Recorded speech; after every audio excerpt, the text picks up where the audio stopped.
track number 4, which is Summoning the Cosmic Devourer. Love all the titles. Yeah, it's really cool. Man, it's awesome. But honestly, this song in particular is one of my favorites now on the album.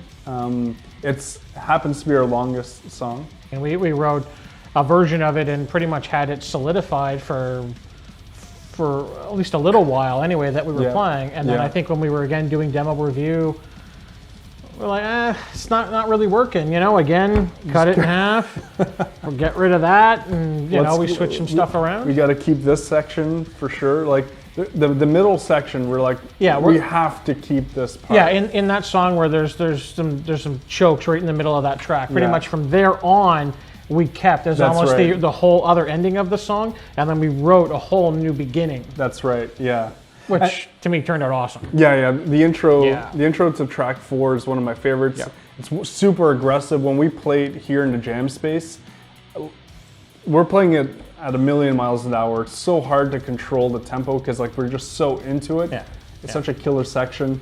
But interesting about track 4 is the whole ending part, which is something that we've never done or experimented with. No. I mean, especially trying to put a lot of space, you know, but not some heavy chuggy thing, but really a lot of space in the riff or whatnot, and being able to have I don't really want to use the word like ambience or whatnot, but just a lot of space and to be able to breathe really in the song. We really haven't done that, you know, so it was the first time we've done that in a track, and I think it's just turned out awesome. Yeah, and I personally, I don't even really remember how we wrote that section.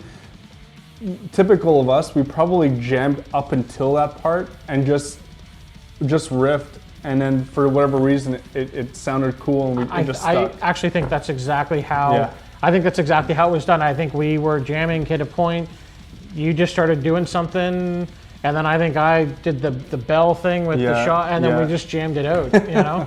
And then we listened back to, because we usually when we're writing or jamming, but kind of like our writing, we usually just hit record on the Zoom recorder. And hopefully something cool comes out of it. And I think that was one of the parts where we listened back, we're like, oh man, that's actually kind of cool.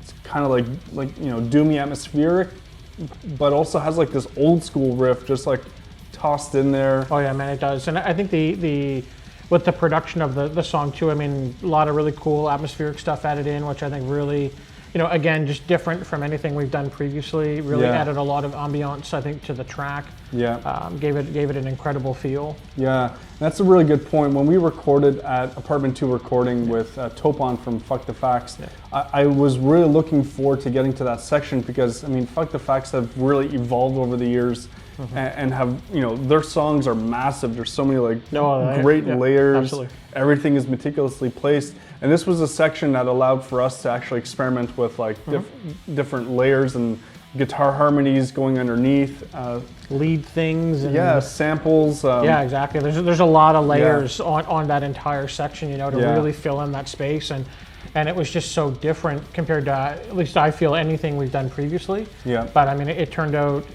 incredibly well, and I mean, it's definitely one of the tracks I'm most proud of on the record. Yeah.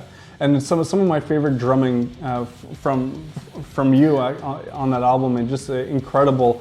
And to watch him play like almost an 8-minute track, like in a rehearsal space. We only did it. I think we only did 2 takes. I think when we did it in the studio. That's it. Like for it, you know what I mean? And you and I just counted it, and we played the whole like 7 or 8 minutes for the track, you know, and it worked. It had that energy. It had the feel. I think it worked out extremely well. Yeah, really killer track, and so much so that we wanted to do a music video for it, and the length of the track and the energy and feel that came out of it gave us a whole bunch of ideas for the kind of emotion we wanted the video to capture. So I think we're really happy with how all that's turning out. Oh, absolutely. Yeah, for sure, man. It's going to be fantastic.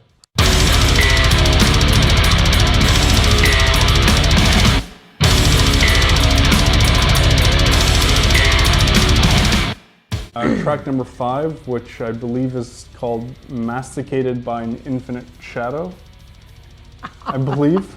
These song titles. So track 5, the opening part is actually kind of a bit of a slower part to kind of get in.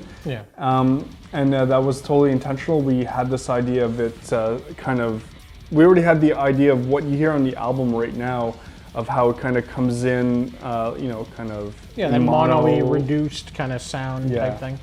So we had that idea when we were writing the track, and actually when we were playing it in the jam space, like one of the guitars we would play it all fucked up so it could kind of you know do that kind of feel. So really solid song, and it was a song that I think that for us, we always got confused with another track.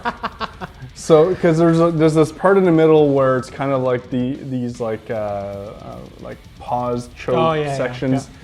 And in our original track 4, which we rewrote, there was an identical or very similar section. We screwed them up. We screwed them up all the time, and that became very clear to us that one of the two had to go. And actually, in the current track 5 originally, in those pauses were like all sorts of really busy guitar stuff. There was like sweeps and taps and all that kind of crazy nonsense.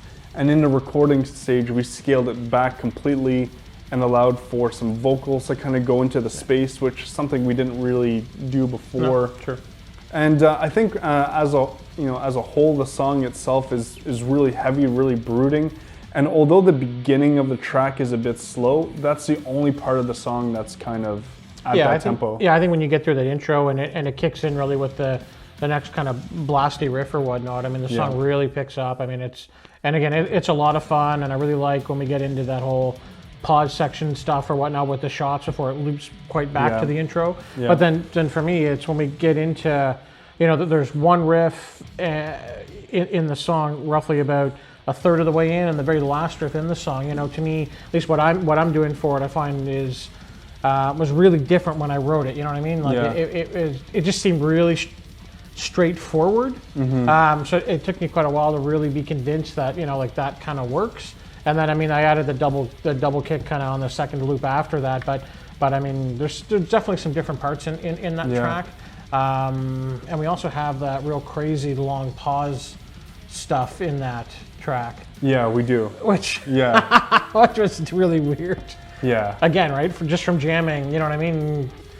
And we come up with these really weird things, and somehow they make it into these songs. That's right. Yeah. It's a great song to play. My favorite part on the song is actually a guitar solo, which I don't tend to say very often because, like, you know, I don't think of us as a band that is lead centric in that sense. Like, we're really riff oriented. And we make no bones about it, but the solo that we came up for on that song, I'm really proud of. It sounds very different than anything else that we've done, and really goes in with like this kind of creepy vibe that we wanted to go with. And I used a baritone guitar for that song to get these really nice long bends, and like I wanted the notes to be sustained in parts that are, you wouldn't expect it to be sustained. It doesn't sound right, and I kind of like it. So I'm really happy with how that whole section kind of came out. But I think most importantly, the production on this track, I'm the happiest with. Yeah, no, for sure. I mean, we experimented a little bit with kind of that beginning to get the right effect that we wanted on it, you know, and I think once Apartment 2 and Topon really nailed it, I mean, it was just sold. I mean, it's a super solid track. But it's been a song that we wrote really quickly. It hasn't changed a whole bunch. It only got tweaked in the recording phase because this is really a song that was meant for 2 guitars. There's multiple, you know, double guitar parts going on. And for a long time, it was just Neil and I jamming, so we weren't able to truly hear the end result until the recording stage, which really made us just like the song even more. So.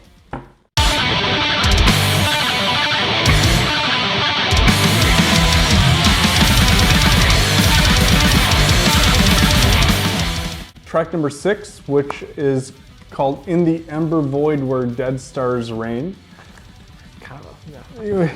So actually, we came up with that title because we were kind of half laughing at these crazy titles. We love a lot of black metal bands, and we love black metal, and you know, there's a lot of black metal influence in this album, like a lot.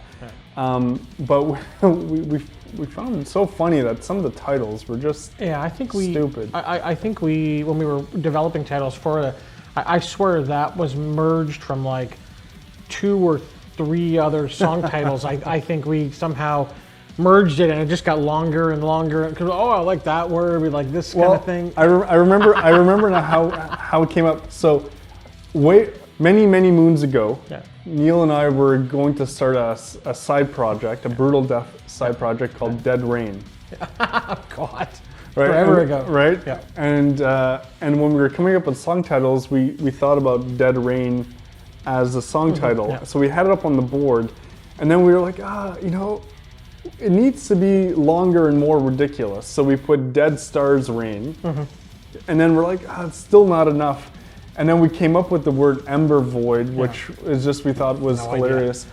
But in all honesty, the whole title really fits well with the flow of that song. This is a song that was actually co-written by some previous members, by Dan Rogers, who was our former guitar player forever. And I remember when we were at that stage in writing, we had asked Dan to write like an instrumental song, like as like, here's a task, go to town. And Dan came back with what is now basically the opening riff to that song. And actually there's a whole section in there as well that way back in the day, before Dan joined the band, him and I were starting a side project. Yes, that's right. Because I was like in 100 different bands back then. I remember this. And we were starting a project called In Tormenting Reverie. And he had come up with this song, and in that song were these riffs that were absolutely killer, and they ended up in this song. The title of the song is a mashup of Neil and I's old side project idea. There's a little of Dan and I's side project idea with some riffs from that side project. So it's really just kind of a mashup of things, of different time periods and riffs. But my favorite part of the song is actually there's this one riff section that's kind of like it's a black metal riff, essentially. It's kind of like this weird diminished chord, and it's the fastest picked riff on the whole album. And it's weird because it's in a track that, by all standards shouldn't be on the album. Yeah, it's a weird track. I mean, for me, there's a break right in the middle of it where, I'll be honest, even when we were doing it in the studio, I mean, it was just fluke that I got the break, like right where it is with the splat. I mean, like, and got that. I mean, the song just got a really weird feel to it compared to the other tracks. But I mean, I do agree. I think there's definitely some really weird progressive stuff with like that opening riff, and then it really gets into kind of a bit of a black metal feel like directly after that. And I agree. I mean, for me, you're picking 1,000,000 miles an hour, and for me, it's also one of the fastest things that I play really on the record. Yeah, well, that whole section that we're talking about is inspired by Our Love of Thorns. Absolutely, man. Right. Oh, so, absolutely, there's so much of that littered throughout the record, man. Yeah. The Thorn stuff is just top notch. Absolutely killer. Yeah, top notch. So it's a cool song, and it's definitely like the most unique track on the album, just because of how it was written, who was involved in the writing process, and we just had to keep it on because Dan was with us for years, and one hell of an underrated guitar player. Absolutely. And so there were some parts in there that we just had to keep.